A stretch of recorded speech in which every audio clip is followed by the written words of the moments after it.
그날의 손길. 지수는 남편 현우와 딸 다영과 함께 살고 있는 평범한 주부입니다. 겉으로 보기엔 단란한 가정 같았지만 시어머니 순자와의 관계는 늘 불편했습니다.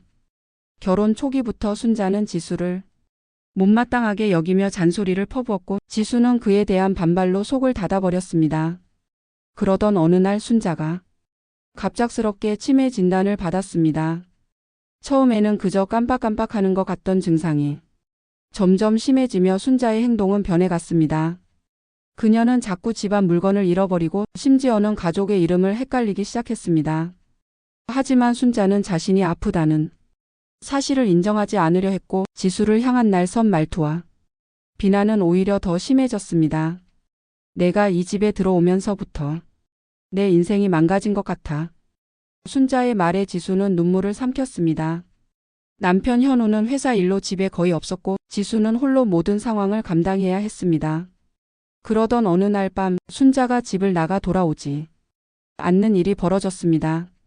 지수는 깜짝 놀라 급히 경찰에 신고를 하고 다영을 이웃에게 맡긴 뒤 순자를 찾으러 나섰습니다. 빗속에서 헤매며 동네 구석구석을 찾던 지수는 마침내 공원 벤치에 앉아 떨고 있는 순자를 발견했습니다. 어머니, 이렇게 나가시면 어떡해요? 순자는 멍한 눈빛으로 지수를 바라보며 말했습니다. 나 길을 잃었어. 어디로 가야 할지 모르겠어. 지수는 순자를 꼭 안아주며 눈물을 흘렸습니다. 이 순간 지수는 처음으로 순자가 얼마나 약하고 두려운 상태인지 깨달았습니다. 그녀의 마음속에서 억울함과 원망이 조금씩 사라지기 시작했습니다. 시간이 지나며 순자는 기억의 혼란 속에서 젊은 시절의 이야기를 자주 꺼내기 시작했습니다.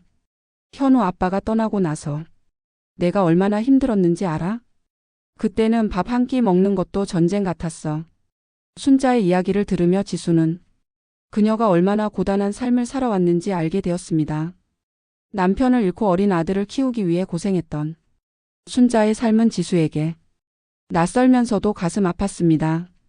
순자가 아들의 행복을 지키려는 마음에서 자신에게 차갑게 대했다는 것을 깨달은 지수는 조금씩 그녀를 이해하기 시작했습니다.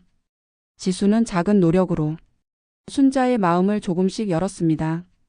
순자가 좋아했던 음식을 만들어주고 젊은 시절 찍은 사진을 보여주며 함께 이야기를 나누었습니다. 딸 다영도 할머니를 웃게 하려고 그림을 그려 선물하고 노래를 불렀습니다. 순자는 가끔씩 자신이 지수를 향해 했던 말들을 떠올리며 미안해하는 표정을 지었습니다. 미안하다 지수야. 내가 너한테 너무 못되게 굴었지? 지수는 순자의 손을 잡고 말했습니다. 괜찮아요 어머니. 이제 다 지나간 일이에요. 어느 날 순자는 지수에게 눈물로 고백했습니다. 내가 많이 미안하다. 내가 우리 집에 와서 힘든 시간을 보냈을 텐데 이제 와서야 그걸 알겠구나.